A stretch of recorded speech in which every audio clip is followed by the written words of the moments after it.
नमस्कार दोस्तों, मैं प्रेमलता शर्मा अपने YouTube चैनल ज्ञान भक्ति गंगा में आपका स्वागत करती हूँ। पिछली वीडियो में हमने गीता के प्रथम अध्याय का वर्णन किया था, जो कि अर्जुन विषाद योग था। अर्जुन के बारे में हमने इसमें वर्णन किया था कि अर्जुन किस तरह से व्यथित हो रहे थे। अब मैं द्वितीय अध्याय को शुरू करने जा रही हूँ। भगवान श्री कृष्ण की वंदना के साथ मैं द्वितीय अध्याय का आरंभ करूँगी। सच्चिदानंद रूपाय विश्वोत्पत्त्यादि हेतवे तापत्रय विनाशाय श्री कृष्णाय वयं नमः। श्री कृष्णाय वयं नमः। श्री कृष्ण वासुदेवाय हरे परमात्मने नमः। प्रणतक्लेशनाशाय गोविन्दाय नमो नमः। गोविन्दाय नमो नमः। तो दोस्तों, जैसे ही भगवान श्री कृष्ण ने अर्जुन के रथ को दोनों सेनाओं के मध्य में खड़ा किया, अर्जुन ने जब अपने सगे संबंधियों और कुटुंबियों को देखा तो वो बहुत शोकाकुल हो गए। उनका मुख सूखने लगा, हाथ से धनुष गिरने लगा और उनका मन पूरी तरह से व्यथित हो गया। अर्जुन कायरता को प्राप्त होने लगे। जब भगवान श्री कृष्ण ने अर्जुन की ऐसी स्थिति देखी, अर्जुन को पूरी तरह से शोकाकुल देखा, तो श्री कृष्ण बोले, हे पार्थ, ऐसे युद्ध के मौक़ों पर तुम्हारे में शूरवीरता और उत्साह आना चाहिए। ये तुम में कायरता कहाँ से आ गई? तुम क्यों ऐसे हो गए हो? हे पार्थ, तुम्हारे भावों में और वचनों में ही कायरता नहीं आई है, तुम्हारी क्रियाओं में भी मुझे कायरता नज़र आने लगी है। तो श्रेष्ठ पुरुषों के तो ये लक्षण नहीं है, तुम्हें क्या हो गया है पार्थ? भगवान श्री कृष्ण अर्जुन को बहुत अच्छी तरह से जानते थे। अर्जुन एक सर्वश्रेष्ठ धनुर्धारी थे। वो युद्ध में विजय प्राप्त करने के लिए सक्षम थे। भगवान श्री कृष्ण अर्जुन को समझा रहे हैं कि हे पार्थ, ये कायरता तुम्हें अपकीर्ति देने वाली है, तुम्हें अपने कर्तव्य से विमुख करने वाली है। मोह के कारण तुम्हारा युद्ध न करने का निश्चय बहुत ही तुच्छ है, जो कि तुम्हारा पतन करने वाला और नरक ले जाने वाला होगा। हे पार्थ, तुम वीर क्षत्राणी कुंती के पुत्र हो।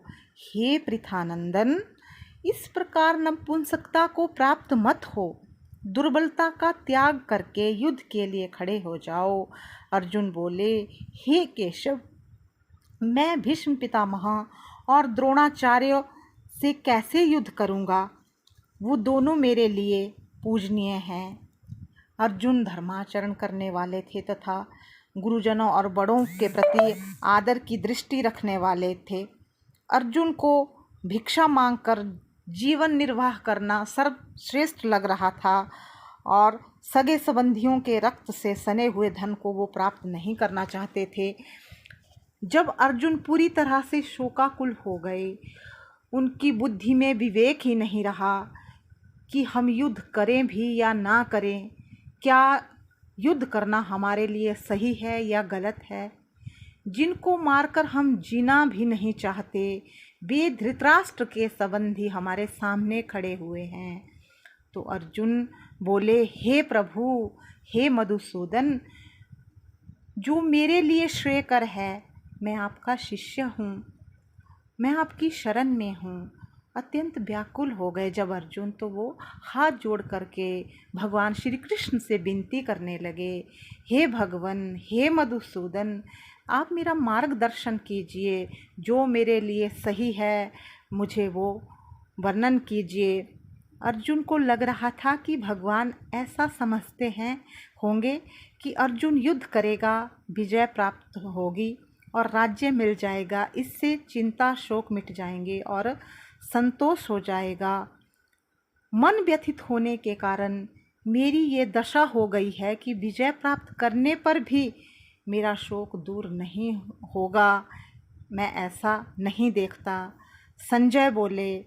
इतना कहकर नींद को जीतने वाले अर्जुन मैं युद्ध नहीं करूँगा कहकर चुप हो गए और दोनों सेनाओं के मध्य में अर्जुन को विषाद युक्त देखकर भगवान श्री कृष्ण हंसते हुए ये कहने लगे, असोच्यनन्वसोचस्त्वं प्रज्ञावादांश्च भाससे गतांशुंश्च नानुशोचन्ति पंडिता। हे अर्जुन, संसार में दो चीज़ें हैं, सत और असत, शरीरी और शरीर। इन दोनों में शरीरी अर्थात आत्मा जो अविनाशी है, जिसका कभी विनाश नहीं होता, इसलिए शोक करना तो बनता ही नहीं। विनाशी का तो विनाश होना निश्चित है, वह शरीर है, वह एक क्षण भी स्थायी नहीं रहता, उसके लिए शोक क्यों करना। श्री कृष्ण बोले, एक तरफ तुम पंडिताई वाली बातें करते हो और दूसरी तरफ शोक करते हो। जो श्रेष्ठ पुरुष हैं, जो ज्ञानी पुरुष हैं, जिनके प्राण चले गए हैं और जिनके प्राण अभी नहीं गए हैं, उनके लिए बिल्कुल भी शोक नहीं करते। किसी काल में मैं नहीं था या तू नहीं था या ये राजा लोग नहीं थे, ऐसा नहीं है। इसके बाद मैं, तू और ये राजा लोग नहीं रहेंगे, ऐसी भी कोई बात नहीं है। देहधारी मनुष्य में जैसे बालकपन, जवानी, वृद्धावस्था होती है, शरीर के छूटने पर भी दूसरे शरीर की प्राप्ति होती है और उसके लिए धीर पुरुष कभी भी मोहित नहीं होता, अर्थात उसको ज्ञान होता है, वो अधीर नहीं होता है। हे कुंती पुत्र, इंद्रियों के विषय जड़ पदार्थ जो अनुकूल और प्रतिकूल परिस्थिति में सुख दुख देने वाले हैं और आने जाने वाले हैं, अर्थात वो स्थिर नहीं हैं और वो अनित्य हैं, तो उन्हें सहन कर। तो भगवान श्री कृष्ण अर्जुन को समझा रहे हैं, तो व्यर्थ ही शोकाकुल हो रहा है, आत्मा का ज्ञान दे रहे हैं। और हे पुरुषों में श्रेष्ठ अर्जुन, सुख दुख में सम रहने वाले जिस धीर पुरुष को पदार्थ व्यथित नहीं करते, वो अमर होने पर भी समर्थ हो जाता है। शरीर की उत्पत्ति के पहले भी नहीं था और मरने के बाद भी नहीं रहेगा, और वर्तमान में भी क्षण प्रति क्षण इसका अभाव हो रहा है। भगवान श्री कृष्ण शरीर के बारे में बोलते हैं, जैसे ही कोई नया जन्म होता है, पहले हम बचपन की अवस्था में होते हैं, धीरे धीरे हम जवानी की तरफ बढ़ते हैं और उसके बाद जो है वो बुढ़ापा आने लगता है। तो धीरे धीरे स्टेजेस जो हैं वो चेंज होती रहती हैं और फिर शरीर ख़त्म भी हो जाता है और आत्मा तब भी रहेगी। आत्मा को तू अविनाशी जान, जिसको यह सारा संपूर्ण जगत जिसके वश में है, वही अविनाशी भगवान श्री कृष्ण हैं, जिनका कोई भी विनाश नहीं कर सकता। इस अविनाशी, अप्रमेय और नित्य शरीर के संपूर्ण संसार में जितने भी शरीर हैं, जिनका प्रतिक्षण अंत हो रहा है, इसलिए हे अर्जुन, तू युद्ध कर। जो मनुष्य इस अविनाशी शरीर को मारने वाला मानता है, जो मनुष्य इसको मरा मानता है, वो दोनों ही इसको नहीं जानते, क्योंकि यह ना मारता है और ना मारा जाता है। यह आत्मा ना कभी जन्म लेती है, ना मरती है, जन्म रहित, नित्य, निरंतर रहने वाली है, शाश्वत है और अनादि है। शरीर के मारे जाने पर भी यह नहीं मारी जाती। हे पृथानंदन, जो मनुष्य इस आत्मा को अविनाशी, नित्य और जन्म रहित और अवैध समझता है, वह कैसे किसी को मारे और किसी को मरवाए। वांसांसि जीर्णानि यथा विहाय नमानि गृह्णाति नरो प्राणी तथा श्रीराणि विहाय जीर्णानि नयानि सयाति नमानि देहि। मनुष्य जैसे पुराने कपड़ों को छोड़कर नए कपड़े धारण कर लेता है, ऐसे ही देही पुराने शरीर को छोड़कर दूसरे नए शरीर में चला जाता है। तो इसमें शोक करने की क्या बात है अर्जुन? तुम व्यर्थ में ही शोकाकुल हो रहे हो। तुम्हारे शोक करने का कोई भी मुझे एक दृढ़ निश्चय वाला कारण नहीं लग रहा है। नैनम छिदन्ति शस्त्राणि नैनम दहति पावकः ना चैनम क्लद्यन्त्यापो ना शोष्यति मारुतः। भगवान श्री कृष्ण ने बड़े ही अच्छे तरीके से आत्मा का जो है वो वर्णन किया है कि आत्मा कभी भी मारी नहीं जाती है। आत्मा, यह आत्मा जो है, इसको ना कोई भी शस्त्र नहीं काट सकता, ना कोई इसको अग्नि जला सकती है, जल भी इसको गीला नहीं कर सकता और वायु भी इसको सुखा नहीं सकती। आत्मा काटी नहीं जा सकती, जलाई भी नहीं जा सकती, इसको गीला भी नहीं किया जा सकता और ना ही इसको सुखाया जा सकता है। यह नित्य रहने वाली, सब में परिपूर्ण, अचल स्थिर समभाव वाली और अनादि है। आत्मा को प्रत्यक्ष नहीं देखा जा सकता, यह चिंतन का विषय नहीं है, इसका कोई भी विकार नहीं है। अतः इस आत्मा को ऐसा जानकर शोक नहीं करना चाहिए। हे महाबाहो, अगर तुम इस आत्मा को नित्य पैदा होने वाला और नित्य ही मरने वाला मानो तो भी तुम्हें इसका शोक नहीं करना चाहिए। हे अर्जुन, पैदा हुए की जरूर मृत्यु होगी और मरे हुए का जरूर जन्म होगा, अतः इस विषय में तुम्हें शोक नहीं करना चाहिए। हे भारत, सभी प्राणी जन्म से पहले अप्रकट थे और मरने के बाद भी अप्रकट हो जाएंगे, केवल बीच में प्रकट दिखते हैं, इसमें शोक करने की कोई भी बात नहीं है। हे पार्थ, हे पृथानंदन, कोई इस आत्मा को आश्चर्य से देखता है, वैसे अन्य कोई आश्चर्य से इसका वर्णन भी करता है। कोई इसको आश्चर्य से सुनना चाहता है और कोई इसको सुनकर भी नहीं जानता। उनकी बुद्धि में इसका आत्मा का जो स्वरूप है वो उनको पढ़ने के बाद भी समझ नहीं आता, जानने के बाद भी वो समझ नहीं सकते। हे पार्थ, सभी देह में यह आत्मा नित्य है, अबद्ध है, अर्थात इसका वध नहीं किया जा सकता। इसलिए किसी भी प्राणी के लिए तुम्हें शोक नहीं करना चाहिए। अपने धर्म को देखकर भी तुम्हें अपने कर्तव्य कर्म से विचलित नहीं होना चाहिए। क्षत्रिय का जो पहला धर्म है वो है युद्ध करना, क्योंकि धर्ममय युद्ध से बढ़कर क्षत्रिय के लिए दूसरा कोई भी कल्याणकारक कर्म नहीं है। अपने आप प्राप्त हुआ युद्ध खुला हुआ स्वर्ग का दरवाजा है। हे पृथानंदन, वे क्षत्रिय बड़े सुखी हैं जिनको ऐसा युद्ध प्राप्त होता है। अब अगर तू धर्म में युद्ध नहीं करेगा तो अपने धर्म और कीर्ति का त्याग करके पाप को प्राप्त होगा।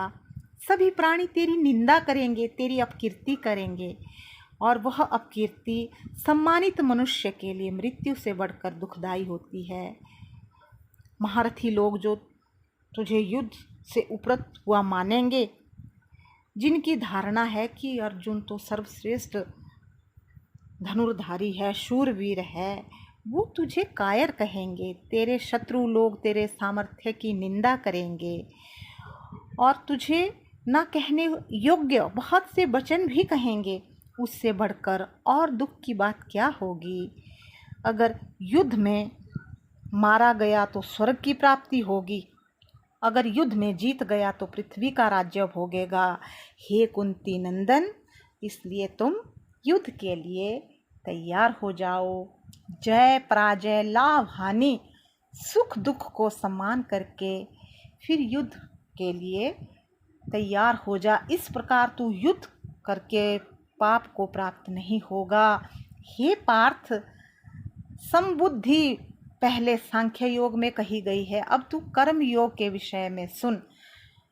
जिस समबुद्धि से युक्त हुआ तो कर्म बंधन को त्याग कर देगा। मनुष्य लोक में इस समबुद्धि रूप धर्म के आरंभ का नाश नहीं होता, इसकी अनुष्ठान से उल्टा फल भी नहीं होता और इसका थोड़ा सा भी अनुष्ठान महान भय से रक्षा कर लेता है। भगवान श्री कृष्ण अब अर्जुन को कर्म योग के विषय में कहना चाहते हैं कि मनुष्य के जीवन में कर्म का कितना बड़ा प्रभाव है। हमें कर्म हमेशा करने चाहिए, आलस का त्याग करना चाहिए। उस पुष्पित वाणी से जिसका अंतःकरण हर लिया गया हो, अर्थात भोगों की तरफ खिंच गया हो, जो भोग ऐश्वर्य में आसक्त हैं, उन मनुष्य की परमात्मा में निश्चयात्मक बुद्धि नहीं होती, मतलब कि स्थिर बुद्धि नहीं होती, उनमें स्टेबिलिटी नहीं होती। हे अर्जुन, तीनों गुणों से रहित हो जा, निर्द्वंद हो जा, अर्थात समभाव रखो कि कोई अनुकूल परिस्थिति आती है तो बहुत ज़्यादा हर्षित नहीं होना, अगर प्रतिकूल परिस्थिति आती है तो बहुत ज़्यादा व्यथित नहीं होना। समभाव, समत्व भाव होना चाहिए। हे अर्जुन, सब तरफ से परिपूर्ण महान जलाशय के प्राप्त होने पर छोटे जलाशयों का मनुष्य के लिए जितना प्रयोजन रहता है, वेदों और शास्त्रों को तत्वों से जानते वाले ब्रह्म ज्ञानी का संपूर्ण वेदों में भी उतना ही प्रयोजन रहता है। कर्मण्येवाधिकारस्ते मा फलेषु कदाचन, कर्म करने का अधिकार तेरा है, तू फल की इच्छा मत रख, तू कर्म फल का हेतु मत बन। हे पार्थ, हे धनंजय, आसक्ति का त्याग करके सिद्धि असिद्धि में सम होकर कर्म कर। समता की अपेक्षा सकाम कर्म अत्यंत ही निकृष्ट है। तू बुद्धि का आश्रय ले, क्योंकि फल के हेतु बनने वाले जो भी कर्म है वो अत्यंत दीन है। बुद्धि से युक्त मनुष्य यहाँ जीवित अवस्था में पुण्य और पाप दोनों का त्याग कर लेता है। अतः तू समता में लग जा, क्योंकि योग ही कर्मों में कुशलता है। जिस समय तेरी बुद्धि मोह रूपी दलदल से तर जाएगी, उसी समय भोगों से वैराग्य को प्राप्त हो जाएगा। जिस काल में शास्त्रों से विचलित तेरी बुद्धि निश्चल हो जाएगी और परमात्मा में अचल हो जाएगी, उसी काल में तू परमात्मा को प्राप्त हो जाएगा। इस प्रकार भगवान के वचनों को सुनकर अर्जुन ने पूछा, हे केशव, समाधि में स्थिर बुद्धि वाले उस पुरुष के क्या लक्षण है? स्थिर बुद्धि पुरुष कैसे बोलता है, कैसे बैठता है, कैसे चलता है? आप कृपा करके मुझे उसका वर्णन कीजिए। भगवान बोले, हे धनंजय, जब मनुष्य अपने मन स्थित संपूर्ण कामनाओं का त्याग करता है, आत्मा में ही आत्मा में संतुष्ट रहता है, वही पुरुष स्थिर बुद्धि कहलाता है। जो मनुष्य अनुकूल परिस्थिति में अत्यधिक प्रसन्न नहीं होता और प्रतिकूल परिस्थिति में बहुत व्यथित नहीं होता, राग, द्वेष, भय, क्रोध जिसके नष्ट हो गए हैं, ऐसा मुनि स्थिर बुद्धि कहलाता है। जिस प्रकार कछुआ अपने अंगों को समेट लेता है, उसी प्रकार यह पुरुष संपूर्ण प्रकार से अपनी इंद्रियों को इंद्रियों के विषय से समेट लेता है, तब उसकी बुद्धि स्थिर हो जाती है। श्री कृष्ण बोले, मनुष्य को चाहिए कि वो संपूर्ण इंद्रियों को वश में करके समाहित चित्त हुआ मेरे प्राण स्थित होवे, क्योंकि जिस मनुष्य की इंद्रियां वश में नहीं होती उसकी बुद्धि स्थिर नहीं होती। है अर्जुन, मन सहित इंद्रियों को वश में करके मेरे प्राण न होने से मन द्वारा विषयों का चिंतन होता है। विषयों का चिंतन करने वाले उन पुरुषों की उन विषयों में आसक्ति होती है। आसक्ति का मतलब अटैचमेंट, उन विषयों की कामना उत्पन्न होती है। कामनाओं में विघ्न पड़ने से क्रोध उत्पन्न होता है और क्रोध से अविवेक, मान, मूढ़ भाव को उत्पन्न होता है। अविवेक के कारण स्मरण शक्ति भ्रमित हो जाती है। स्मरण शक्ति के भ्रमित हो जाने से बुद्धि अर्थात ज्ञान शक्ति का नाश हो जाता है। बुद्धि का नाश हो जाने से वह पुरुष अपने श्रेय साधन से गिर जाता है। तो दोस्तों, सबसे पहले भगवान श्री कृष्ण ने ये समझाया है कि मैं आपको एक उदाहरण देना चाहती हूँ। जैसे मान लीजिए हमारे मन में बहुत ज़्यादा कामनाएं हैं। जब हम बार बार उन कामनाओं का चिंतन करेंगे तो उसके प्रति हमारी आसक्ति हो जाती है। हमें ये चाहिए, हमें ये मिलना ही चाहिए। और जब वो इच्छा पूरी नहीं होती तो इच्छा ना पूरी होने के कारण हमें क्रोध उत्पन्न होता है। क्रोध के कारण हमारी जो बुद्धि है उसका नाश हो जाता है। बुद्धि के नाश हो जाने पर क्रोधवश हम कई बार ऐसे मुंह से अपशब्द निकाल देते हैं जिसके कारण हमें बाद में पछताना पड़ता है। तो भगवान श्री कृष्ण यही यहाँ समझाना चाहते हैं कि पुरुष अपने श्रेय साधन से भी गिर जाता है और परंतु स्वाधीन अंतःकरण वाला पुरुष राग द्वेष से रहित अपने वश में की हुई इंद्रियों द्वारा विषयों को भोगता हुआ अंतःकरण की प्रसन्नता को प्राप्त होता है। उस निर्मलता के संपूर्ण दुखों का अभाव हो जाता है और साधन रहित पुरुषों के अंतःकरण में आस्तिक भाव नहीं होता। बिना आस्तिक भाव से पुरुषों को कभी शांति प्राप्त नहीं होती है। फिर शांति रहित पुरुष को सुख कैसे प्राप्त होगा? जिस पुरुष की इंद्रियां सभी प्रकार से इंद्रियों के विषयों से बस में की हुई होती हैं, उसकी बुद्धि स्थिर हो जाती है।